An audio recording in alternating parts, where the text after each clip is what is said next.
Welcome to the Hutt Cricket Academy podcast number 2. We're very, very fortunate to have a couple of special guests here. First is Grant Elliott, Blackcap from 2008 to 2016. 5 test matches, 83 ODIs and 17 T20s. Thanks very much, Grant, for coming along. Oh, thanks. And we also welcome Luke Woodcock, Blackcap 2000-2001. Just retired from the Wellington Firebirds, first-class cricket for 17 years of good service to Wellington cricket, and just the newly appointed Wellington under-19 coach. Thanks for coming. No worries. Thanks for having me. Now, we'll crack on here. Grant, I've been doing a bit of research, and I see you have a couple of nicknames, Shunt and Hairy Javelin. We won't go into why you're called Hairy Javelin, but can you explain how Shunt came along? Oh, I'd rather explain Hairy Javelin, actually. Okay, go for it. I'll leave Shunt to the side. In 2006, we went to Australia, and I got out of the swimming pool, and I was like a proper beanpole. When I arrived in New Zealand, I would have weighed, upwards of sort of 60 kilograms. I've bulked up a little bit since then, being on the same gym program as Woody. But I got out of the swimming pool, and then someone looked at me and went, Hairy Javelin. I think it was Warren McSkimming and Nathan McCallum. So then during the 2015 World Cup, the ACC were in the caravan, and they asked Nathan, they said, what are the nicknames of the guys? And he said, the Hairy Javelin's batting. And then all of a sudden it just went viral, so I can't escape it. Speaking of that, you come to New Zealand at the age of, I think it was 22. Is that right? Yeah, 22, 23. You're obviously born in South Africa. What came about you coming to New Zealand, and what made you? Did you choose Wellington, or what were your options there? No, so I had a contract dispute in South Africa, and then I was playing in Holland at the time. So one of the New Zealand guys there, Darren Riekers, was playing in Christchurch for a club called Marist, and he said, I can get you a club there if you want. I just thought, perfect. So went to Christchurch, played there for 2 years, and then came to Wellington after that. What made you come to Wellington? Was it a contract with? Yeah, so they asked me if I wanted to be the overseas professional to come and play here under Vaughan Johnson.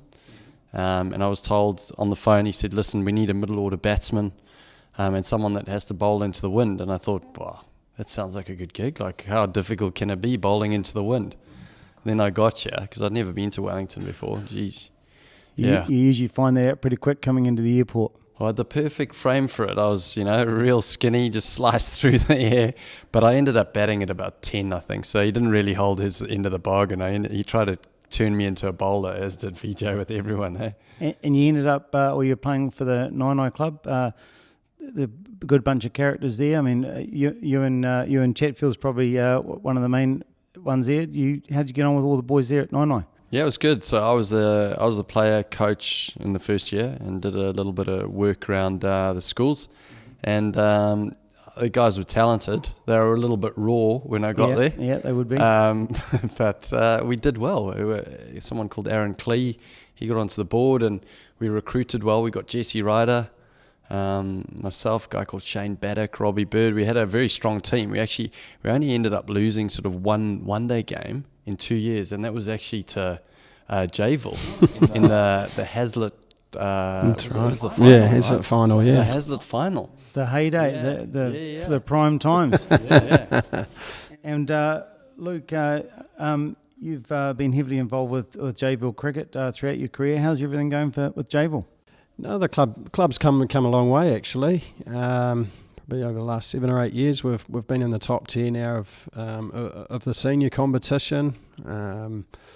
We've been able to recruit well, and our junior pathways have come on really well from there. I think we've made three one-day finals. Unfortunately, come runners up in there over the last 5 or 6 years as well. So, we've built a really good, I suppose, one-day team. Our 2-day cricket's sort of comes and goes a little bit, but the way the format's been set out over the last few years, it's really suited our game, and things up there have been going really well.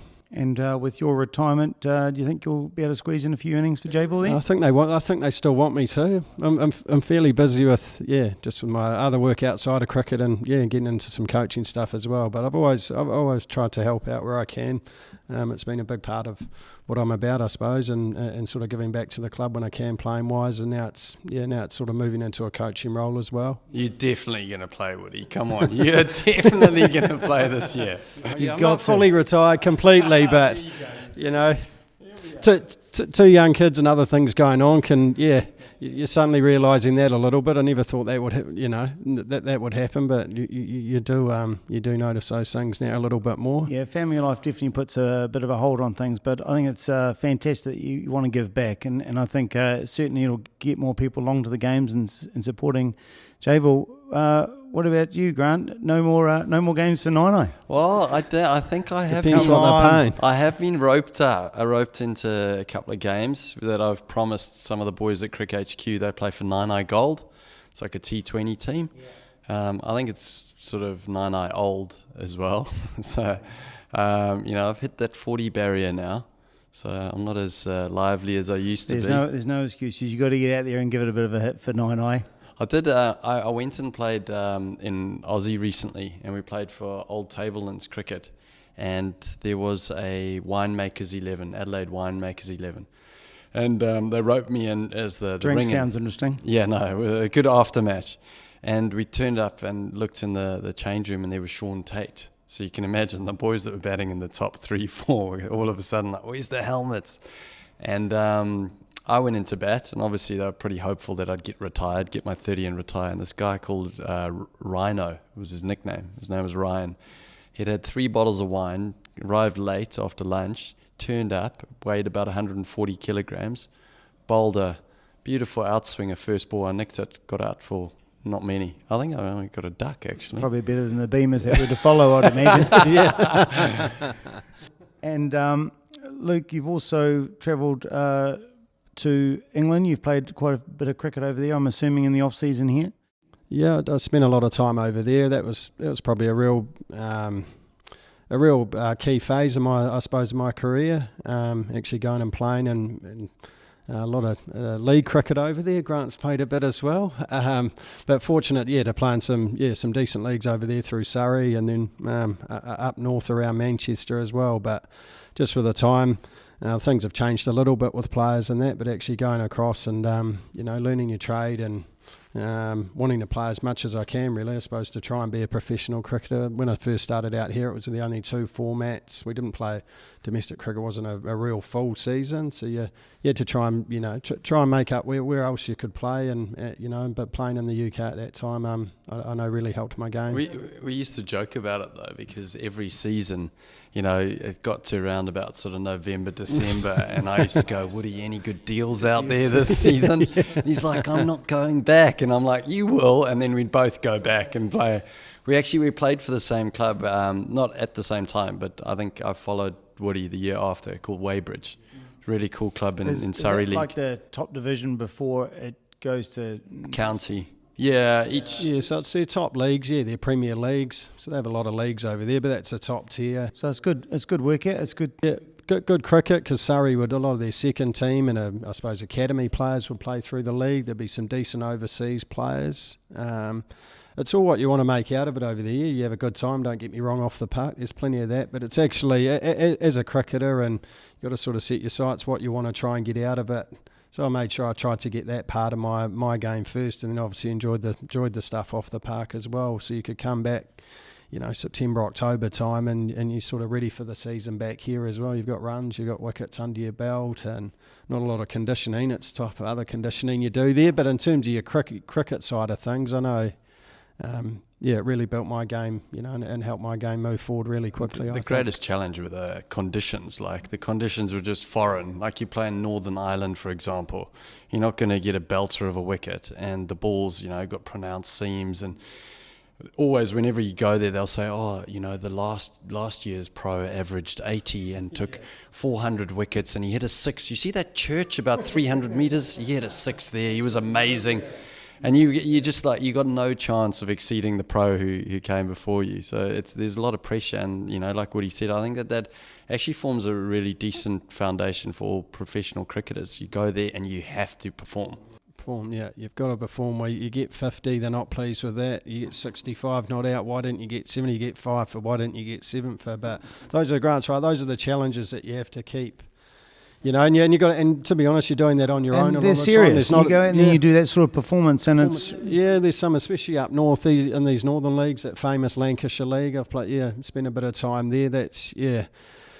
That's an interesting place at the best of time, but that's just their nature and what they brought up. The overseas is a real big thing over there. They're obviously paying you as well, but the overseas, getting a professional player is a real big thing over there. They make it up as a big thing, and it actually is. And you don't realise that until you actually get into the swing of things. And if you're not performing, you're definitely hearing about it. It's true though, right? Like when you perform, everyone's like, do you want a drink? Oh, I've got a golf game this week and that. Probably not so much in Weybridge, but the other clubs I played at. And then the next... an extra 50 quid here and there. The next weekend, you get a calamari or you get nothing. And you walk into the club room and, you're a ghost. No one even... Well, I just finished reading Warren's book, and he talked a little bit about his times in England, and it's exactly what you guys He played at the club called Accrington, famous club up in that Lancashire League, with David Lloyd Bumble, the famous commentator. He's from up there, and, he was back in the late 80s, early 90s, but... It's it's a real good grounding for you, and I'm encouraging younger players, who I'm seeing at the moment, actually get across there. A lot of things are different here, and I suppose put on for a lot of players now, but it is actually really good for you to get across, and you grow up a little bit, mate, don't you? Sounds like you might struggle with putting on a few extra pounds too. With you do a little bit again, especially if you perform. It's actually just it's just all part of it though, and you can get back and sort that out. But that's all just sort of part of the experience, really. You don't go too far with it, but you go there for the right reasons. Your cricket-wise, the other stuff's actually really enjoyable, and that's what I found. Made sure that was in place, and then the other stuff was you do have a good time over there at the same time. Yeah, Grant, I would assume that you said before the playing conditions are completely different. I would assume going to England is very similar to playing in New Zealand, but you're saying it's nothing like it. No. Well, actually, early season here in Wellington can be, but I mean, I played in Holland for 6 years on the trot. So, what I found with Holland, it was that I could go there and you'd think, Holland, do they even play cricket? And you'd go there and it would only be 4 months. So I could go there, play once a weekend. So I could actually, enjoy myself, but also get physically sort of, in shape before I came back here, and then have another month before the season started. But started off playing on grass outfields, and then they changed the grass to artificial. So once the field was artificial, it was beautiful. You could hit the ball on the ground. But when it was grass, I ran out, dead set 5 people in one of the games, because I'd hit the ball and I'd go, yes, and it would just stop beautifully for the fielder.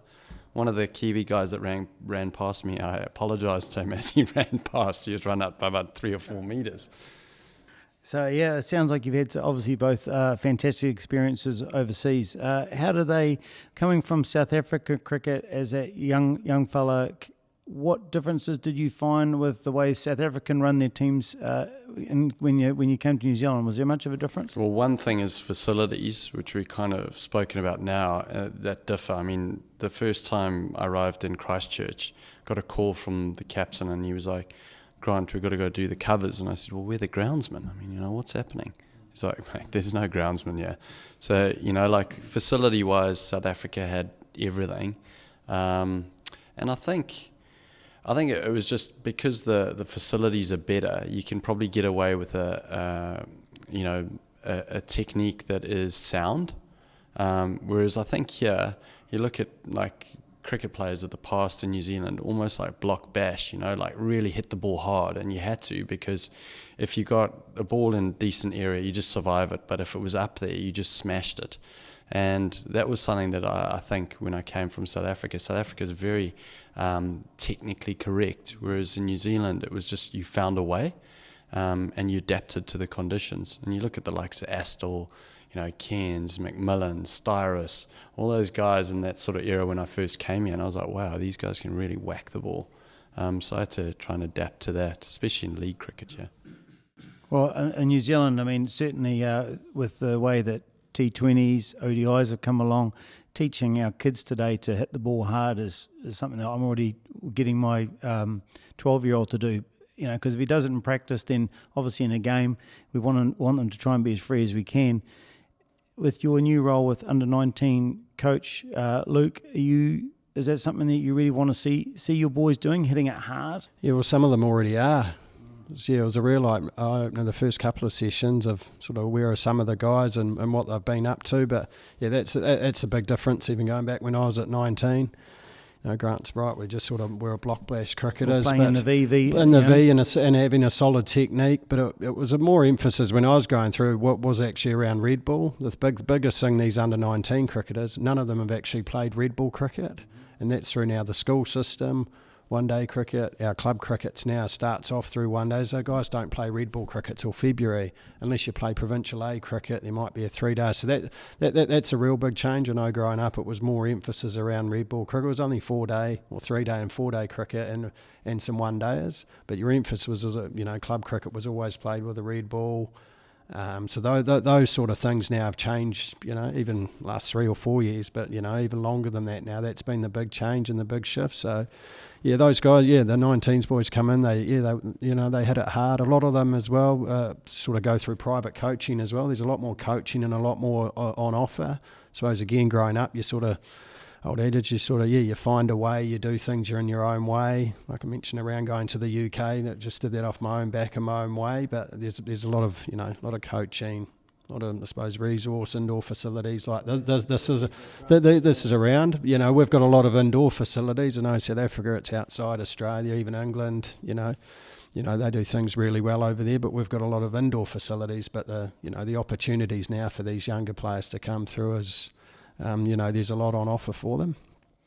Well, our facilities are getting better. I think probably in New Zealand. I mean, you've probably been to facilities in Christchurch. This is the only thing I've ever seen, and the Academy's providing some great facilities here.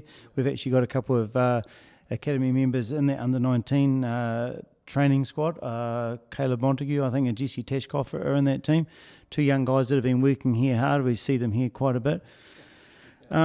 What else are you looking for in these under-19 players other than skills? I mean, around probably like their game awareness, thinking on their feet. Are they able, instead of, I suppose, they get to that point being told what to do, actually seeing who can stand out, actually looking like, who are the leaders amongst the team as well. It's a fairly quiet group at the moment, maybe just because I've firstly come on board. I'm a new coach to these guys, but... So we're trying to work through that. Who are going to be the leaders? Who are the voices in the team?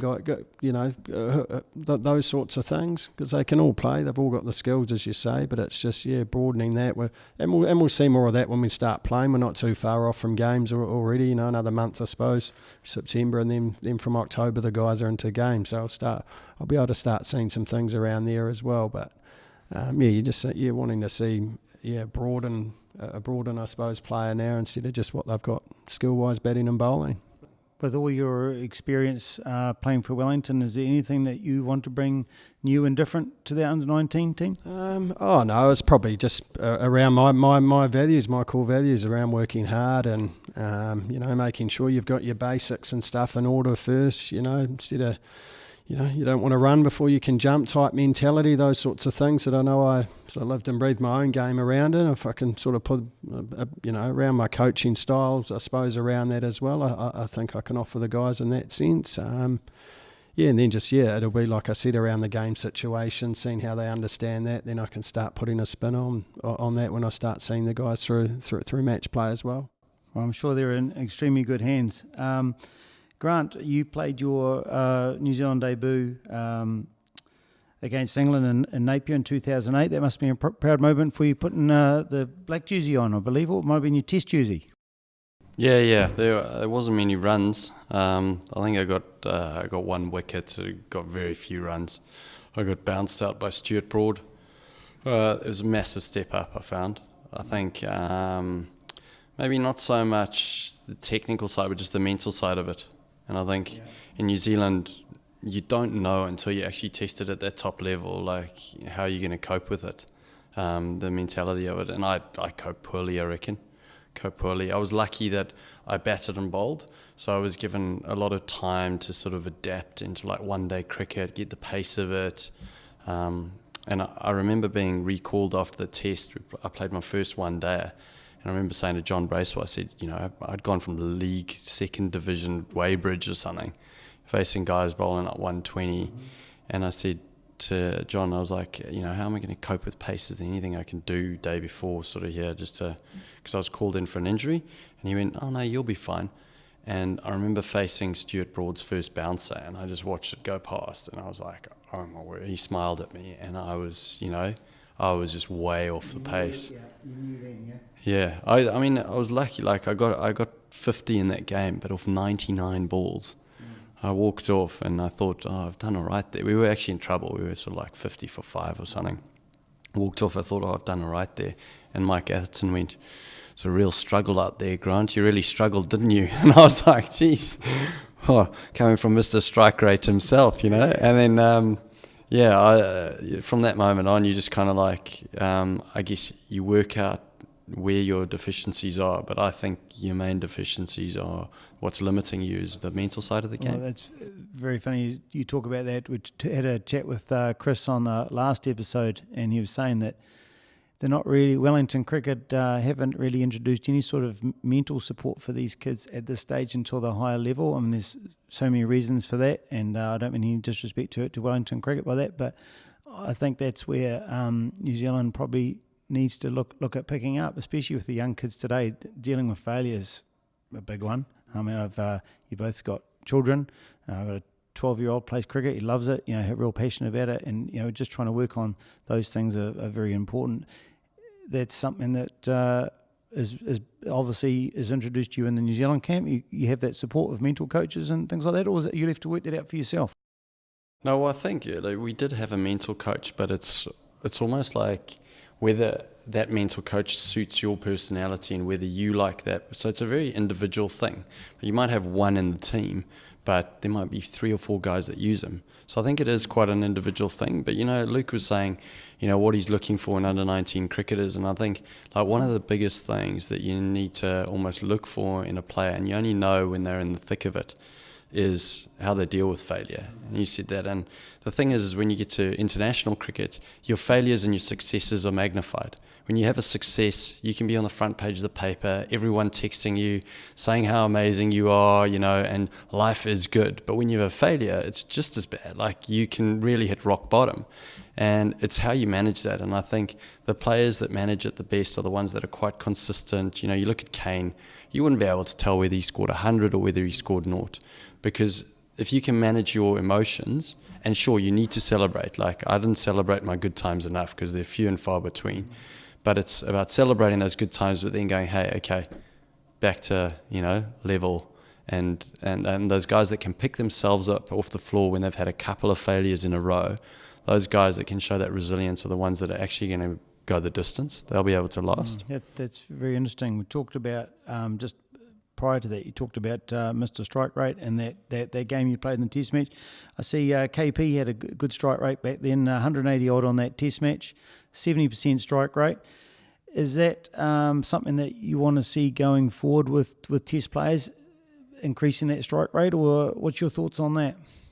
Oh, I think it'll naturally happen. The game's just naturally got more aggressive. I mean, you look at the England team. It's not like they pick. There's a couple of Test specialists in there, but it's basically their one-day team. A little bit now. You see what's happened overnight. The way they, the way their batters. Someone like that, Jason Roy, very good one-day player, but just technically for 4-day or 5-day or Test cricket, if you like, his techniques has been shown up and. Yeah, 1 or 2 others as well. So they're getting, as they do, the press do when they lose. But it's a real fine balance. Pitches and that dictating, the way that I suppose players are playing and the style. Well, it's very easy for people to sit on their couch like me and turn around and say, "Come on, let's get the strike rate up." 2 and over is not good enough. But you said there's so many things that dictate that. I mean, but the last 2 Ashes tests have actually been a really good contest. If you bat well enough, as you see with Steve Smith, he's a bit of a freak, but he, you can score runs. Some of the pace bowling, the way Broad, Archer for England, but the way Pattinson or Hazelwood and Cummings have bowled has just been outstanding. So that's been a real challenge for the batters as well. The Duke ball in England, so conditions change a lot. So that's actually been a really good contest. The wickets actually spun as well. So you've actually had a bit of everything. It can be flat, then all of a sudden, as in England, conditions can change pretty quickly as well. So that's actually been quite exciting. And you've got the Test Championship now, so there's something to play for. It's like you look at the points, and that might actually cause guys to even be more aggressive at certain stages of the Test match if they have to catch up points. But ultimately, obviously broadcast, the viewership's gone down with Test cricket, and you just wonder if the Test Championship, if that doesn't work, to bring people back into the Test game, then it'll be interesting to see whether it goes to a shorter period, like 4 days or whatever. We'll talk about that just after the sponsors break. So thanks very much for watching the first half. We'll just go to a sponsors little ad there, and then we'll come back after the break. Thank you.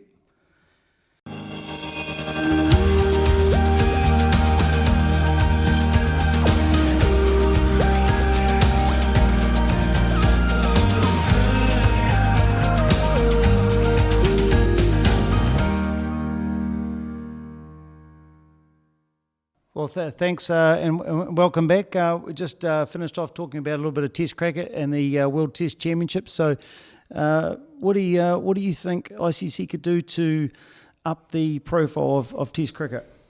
Well, we touched on that Test Championship. I think that's a good start. But I think that's a good starting point. So now every series is going to be valued. Even New Zealand, Sri Lanka. I know that might not sound very exciting to some people. It ended up being a really good series. New Zealand lost, and then they had to make all the play that second test, and through the way they bounced back there was really exciting. Probably in past or a year or so ago, your 2-match series Sri Lanka, there's not going to be much interest, but there was plenty of interest in that. I would have liked a third test. I think these other ones either got to be a 3-match series or a 5-match series, like the Ashes now is 5, or then you've got 3 as well. Just not having 2 tests, because you wanted a bit more after that Sri Lankan test. You found 1-1, going into a third. So those are a couple of things for me. Is either having a 3-match or a 5-match series as well. Michael Holding made I thought it was a good idea. He wanted to separate it into 2 tables. So you've got your top 4 or your top 6 or whatever it is, and then you're having a playoff for promotion relegation. Your thoughts, Grant? Never happening. Never, no. You know why? If India were to get relegated, then they wouldn't let that happen. The rules would change again, in my opinion. But there'd be certain countries that they just wouldn't want that to happen. Imagine like Australia, England or India, one of those top 3 fall out and get relegated. Then, I just think that's probably where a lot of the broadcast, deals are made. That's where the viewership is, especially around India. It's a very good thought. Would have never thought that. But with this, can you really see any of those top 4 really being any chance of relegation? Really, with all what's happened with Australia, with all the sandpaper gate, whatever you want to call that, I thought they wouldn't come back very strong, but they've come back and retained that Ashes, and they're still a very, very strong side. Yeah, well, before Smith came back and Warner, they were struggling, weren't they? But they seem to have, come back pretty strong in English conditions. I think, teams do go through cycles, because generally, South Africa's sort of going through one of those cycles now, where you go, oh no, we're struggling for players, but that's generally because there's been senior players that have been there for a long period of time. They leave, and almost Wellington kind of like going through that now. We had so many senior players in the Wellington team, and now there's a group of young guys, and the team's rebuilding again. But then you give it another 4 years or so, or 3 to 4 years, and then suddenly those guys will be mature. They've had the experience, and then they might be winning, a lot of titles. They stay there for a while, and then, So I don't think you'll see consistency between those teams. But the rise of New Zealand is awesome at the moment. Second in the world in Test cricket, and we've got a good group of senior players that are sort of driving that team. Oh, New Zealand going gold, going guns. You've played under, I believe, 3 New Zealand captains: Vittori, Taylor, and McCullum.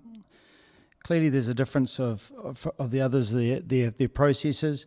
How did you, as a player, adapt to the style of McCullum's captaincy? It was pretty unique at the time.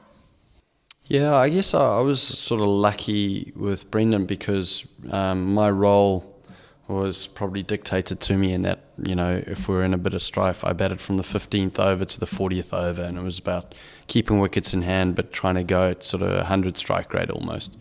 So it was about, mitigating the risk. Whereas, Brendan pushed you to take as much risk as possible. So there was a challenge for me in that role. But I think, he was on that side of the, I'm going to, bat as aggressively as I possibly can. And he wanted everyone to kind of meet him there. So that was what was good about it, is you always pushed yourself to play an exciting brand, and a brand which is like, I guess you're always testing yourself to be aggressive and take it to the opposition. So I quite enjoyed that, and I think it got me out of my shell probably, and let me try and extend myself as a player. Well, I won't ask you to rate Victoria. You've already done that and given them an 8, I believe. But I will ask you to rate how good the Blackcap unit is at the moment. It's pretty tops, yeah? Yeah, no, they're awesome. I think in any team, it's probably your senior players that run that team. And, with the likes of Southey, Bolt, Kane and Ross, you've got 4 guys with a lot of experience. They do a bulk of the work in the team, and if 2 of those guys were to leave, it'd be a big gap to fill. So I think if we can keep that hub of players together, and Latham as well, like he's probably coming through as a leader in Test cricket. So we've got a really good group of guys there that can give us a solid sort of 3 to 5 years. Maybe not Roscoe, but no, they'd be ashamed to lose him. Hopefully they're a while away yet. But we've got some pretty good young blood coming up through the under-19s coming up. I'm sure they'll be looking to fill those places when those boys start to retire. Yeah, absolutely. Well, the national tournament is in December, and then there's actually a World Cup for the New Zealand side end of January. So, for the 6 teams going there, this year there's a little bit to play for as well. I know, they've been having winter camps and stuff with some of these under-19 guys. I think we've probably got 5 or 6 guys in and around that wider New Zealand squad, which is great recognition for Wellington as well. We've not always had that. It's taken a little while to get back into that sort of setup as well. I think they came second last year. They won it 2 years ago, so they've come off the back of some success as well. And guys like Rutchin, Ben says just before that, Troy Johnson, those types of guys who have played in and around that Wellington setup, now coming through, if you like, to the senior side. But it's an exciting time. But for these 19 cricketers this year, it's an exciting and big season ahead for a lot of them. And what's your best advice for those young guys coming through that are looking at getting into the Wellington sort of selection team, I guess you could say, and then perhaps going on to New Zealand under 19s? What's your best advice for those guys going into international cricket? It's sort of cliche, but it's one game at a time. You're not trying to think too far ahead. I know it's very hard not to. There's always subconscious, you're always going to do that, but you've got to try and just keep working back on, what's important now. Well, it's my pre-season, what do I need to tick off through there? We start playing in October, leading into, outside. I've got to adjust slightly from being indoors for the last 4 months. So, you try and work through a process there, and you build up October, November, and then December. You're trying in that upward curve to hit the tournament time. I try and sort of getting them to work back, if you like, from now, and then not thinking too far ahead. I know it's hard not to, but that's a way that a lot of the guys can do it, I think. How in depth is that preparation for that Wellington team? Are you going as far as looking at opposition, where they're likely to attack a batsman and all that sort of strategies? We will do when we get to our 13. So 13 go to tournament. At the moment, it's a winter squad of 20 players, 20, even 21, 22. We've had a couple of extras coming in lately because we've had some injuries, and guys with your other sports, other codes. That's the other thing I'm noticing. A lot of these kids, they play a lot of different sports, which is great, I think, doing other things around their school and activities. So at the moment you've got a squad of around 20, and then come, I think, the end of October we get it down to the 13 that we'll take for tournament, and then a month of games. I think every Sunday I think we're playing through November, so we've got a good 4 weeks preparation in terms of game wise with the 13, looking at our combinations, those type of things, how we want to try and play and do things. We'll spend a lot more time through that month, just before we go to tournament. Some very excited young men there getting themselves ready, I bet. Yeah, absolutely. Grant, I was watching doing a bit of research, trying to get some info for this then, and I watched this game you played against Canterbury. You batted way outside off stump. I was thinking, what the hell was I seeing there? You actually did pretty well on that game. I believe the bowler was Ellis and Andrew Ellis. What was your thinking of standing way outside there? Yeah, so it's quite when you watch it, you don't actually see the field placing, right? So you just go, what is this guy doing? Andy Ellis used to come around the wicket, and we used to talk about him every year, right? They used to go, what are we going to do?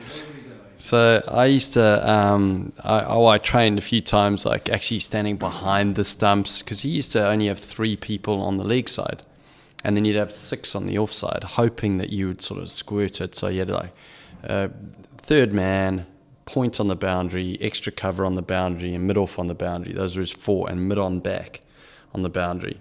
And then you would have like an extra cover and maybe a point or whatever it was, stopping the 1, 45 up and a square leg up or something like that. So, you know, if you could hit it on the leg side, you had runs every time. But to get it there, I mean, he was so accurate that I just thought, well, if I can get the ball on this side of me, I can just get a bat on it, then I've got chance of runs. So and score runs you did. Yeah, well, if he chased the stumps and I got something on it, it was going to be runs. So it was like, okay, well, if you think you're good enough to hit the stumps, go for the stumps. But it wasn't in his game plan. So it was like a cat and mouse sort of game that we were playing. And yeah, on that particular day, I sort of came out on top. But he normally always dominated us at the death, because it was just something different. He was very accurate, and it was coming from wide outside, you know, round the wicket across you. So it was very difficult to get it leg side. I watched a few balls and I'm thinking, why isn't this guy just taking out leg stump? He did eventually. Yeah, he did eventually. Yeah, that's right. Yeah. And I see you had a bit of a laugh with him on the walk back actually. Yeah. But that threw him off that day. It was, you know, Grant. You know, you could see the stumps. But actually he's at the top of his mark, because we were sitting in the dugout watching, and we just knew we were able to rattle him, because he's a real key player for them. He always has been. So it rattled them. It rattled their field settings and. Do remember, we got some real momentum after that, and we were able to post a decent score, I think, after that. There's probably a few school kids the next weekend all standing their way outside off stump. Yeah, parents blaming me when they got bowled leg stump. Did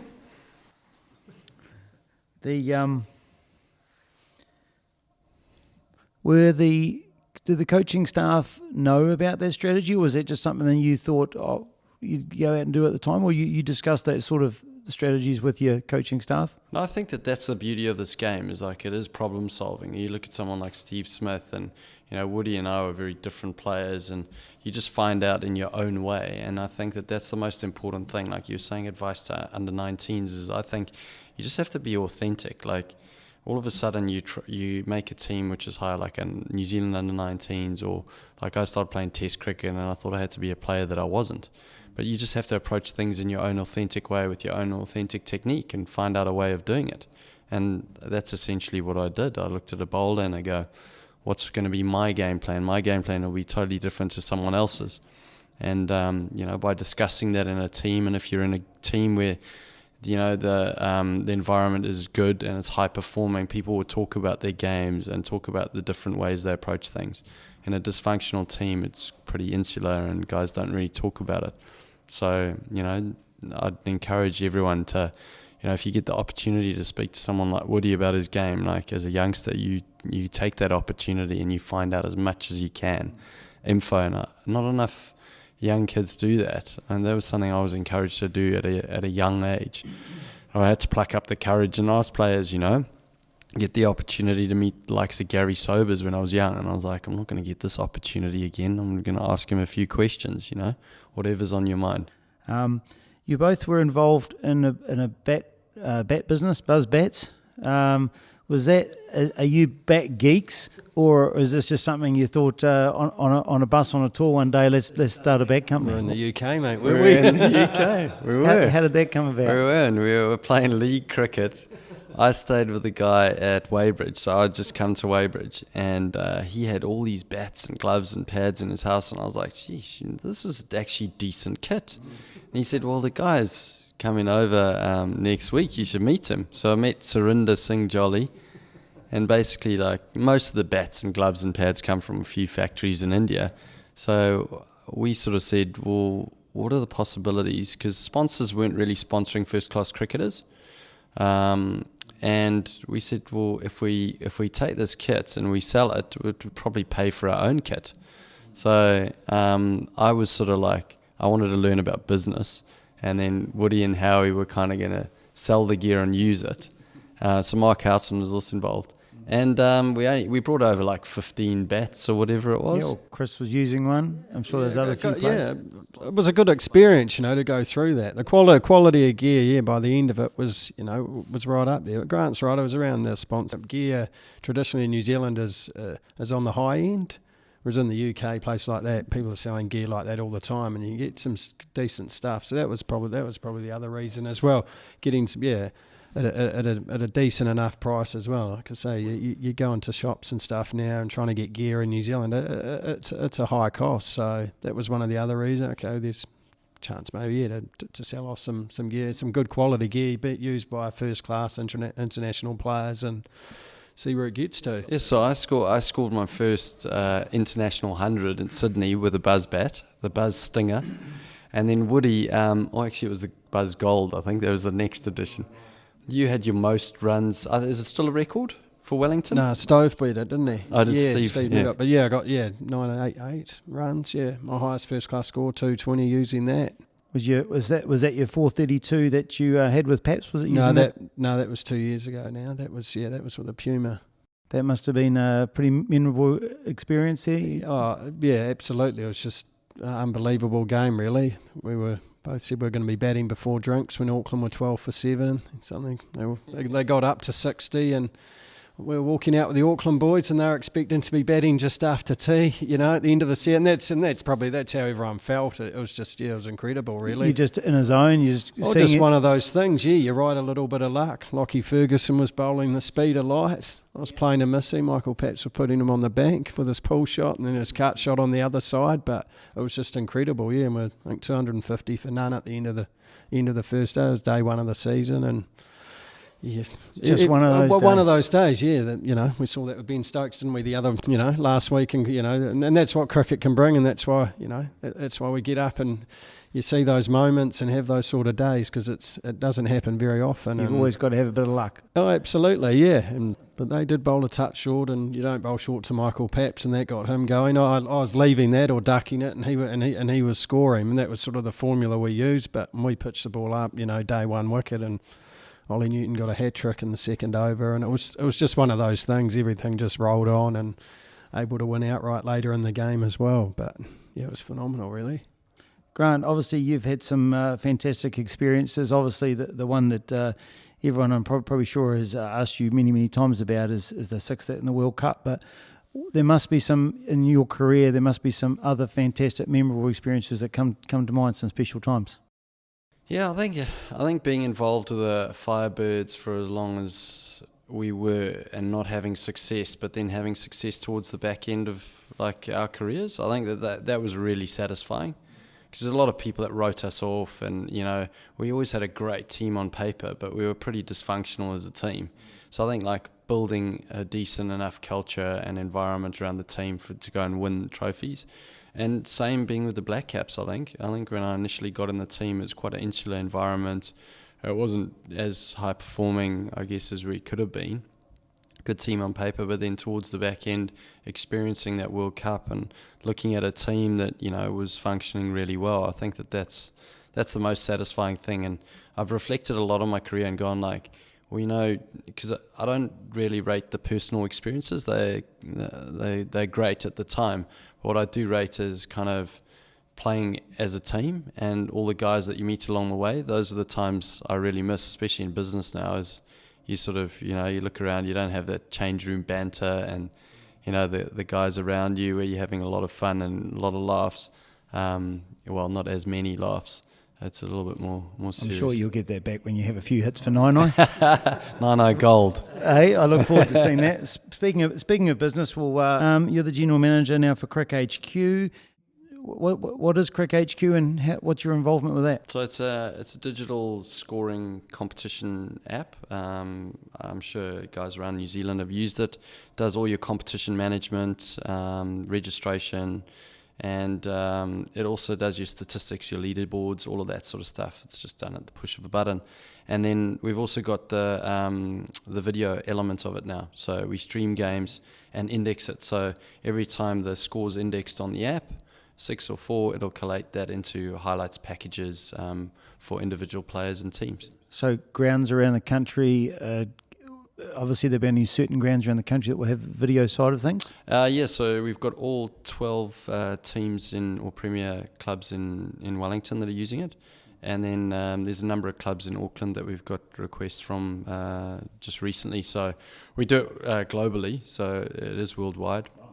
We've got a number of, countries like Kowloon Cricket Club have got one in. We also do the streaming for Surrey Cricket at the Oval, so when it's not broadcast, we've got like 5 cameras going and we broadcast that, and they sort of do it on their streaming channel. We recently did Finland versus Spain, and they got 500,000 views on the weekend, which is amazing. So it just shows you like that level of cricket, there's still people watching it. So it's really good the way it sort of brings cricket together, and I think it's got that sort of global reach as well. And these days, I think with the youngsters is that you actually need to engage them with technology. So it's fantastic to be involved in that way, trying to grow the game with that technology lens on. I think it's fantastic. I remember last season, we were encouraged from the Hutt District Cricket Club to use it. It wasn't compulsory, but we were encouraged. I think a lot of parents got on board. I really enjoy it that the kids come back after their game, they go online, they see how their other mates went. Next thing you know, the phone's texting, great, good on you. And I think it's fantastic they can all keep in touch on how their mate's going. Obviously, they get their competitive juices get going. They start overanalyzing strike rates and see who's better than the other. And I know my boy does a lot of that, but it's all good. You would use a bit of CricHQ for your stats with teams and looking at strike rates, things like that? Yeah, absolutely, yeah. So I think the thing is, as soon as everyone sort of worked out how to use it and what they put, where they want to take it, people have got past that now, and it's almost secondary a lot of the time now, especially clubs, and they're on the iPad and access that you can get to it. A lot of good stuff that you can get out of it. So it's a very, very good system. Yeah, certainly encourage people out there that are doing scoring for this summer coming up. Push yourself, get the iPad out, get involved with a bit of technology, and start putting in some details into that CricHQ app. Another thing I found was very good with it, that there's even a wagon wheel on there, so if it's up to the user really on how much they want to use it. Yeah, there's a pitch map and a wagon wheel, so it's got, especially for coaches as well, it's got all the statistics at the end of the game. You can download a match report, so you can see how many dot balls, how many maidens, strike rates of players, partnership percentages, all of that, and pretty intuitive to use. So I think, we can go back to the dark ages and use scorebooks which just get thrown in the bottom of a bag and some poor guy has to put it in a spreadsheet. Or you can get, the app to do all the work for you. The app's great, and I guess you can go back on years past with it as well. People can access all that information. Yeah, well, I was looking the other day, and fortunately, the guys that started CricHQ, the founders, are real visionaries in the way that they did things. And you've got Don Bradman's stats going back to 1928. His international, his domestic. So they did all the stats going back to the 1800s, so there's quite a lot of rich information in there. What about passions outside cricket, Grant? What's your passion outside cricket? Oh, I don't really have a lot. I mean, can I say drinking coffee? I know it's Woody's drinking coffee, and family. I mean, that keeps me busy enough. So at the moment, I don't have a lot of time to start a hobby. Stamp collecting, or I don't get a lot of time to play golf. Video recording, golf. Yeah. What about you, Woody? What's your passion? It's similar to Grant. Yeah, at the minute with the family, kids growing quickly. How old are your kids? 6 and 4. I'm just coming up 4, actually. Yeah. Yep. So you're getting a cricket bat in your hands? Yeah, it was football. Yeah, football's just finished on Saturday. So yeah, he's right into that. It's a great age for kids. Kids ball on their foot. They absolutely love it. So it's been actually just doing something different. I was helping out the team this year as well. Just a different code and getting involved in there. So it's a real privilege to be a parent. Yeah, it's fantastic. What about you, Grant? You got children? 4 and 8, 2 boys. Yeah. So my little boy, he plays at Collegians. He's a leg spinner. Don't know how. It's got a googly. Just let him go. Yeah, he doesn't listen to me, so yeah. Does he like to rip it? Yeah. Got a good googly? Yeah, he did a googly and a leg spinner. Doesn't know how to do it though. I go, oh, what did you do there? Oh, I don't know. But yeah, the 4-year-old, he's got a decent straight arm for 4. I mean, bowling is the worst thing to coach. I mean, it's bad enough coaching your own kids, but coaching bowling as well, it's the most unnatural thing. Yeah, well, you don't want to be too, I guess, technique driven with those kids. No, at that not age. at all. That's massive. You just got just let them go. You know, my boy just hoiks it to the leg side at the moment with his bat's right-handed. Hits it longer than his dad, and that's fine, you know. But at the moment, that's what he likes doing. Just sees the length, and he can whack at the moment. Just let him go for it. Yeah. Don't fear the air sounds like a bit absolutely. Of a you know, saying. he's only 7 in December, and you know, coaching, all those sorts of things. Just you know, it's all about enjoyment and that. Just let him go for it. Well, thanks very much for watching, and thanks very much for Grant and Luke for coming. So we look forward to see you on the next podcast, and until then, see you later.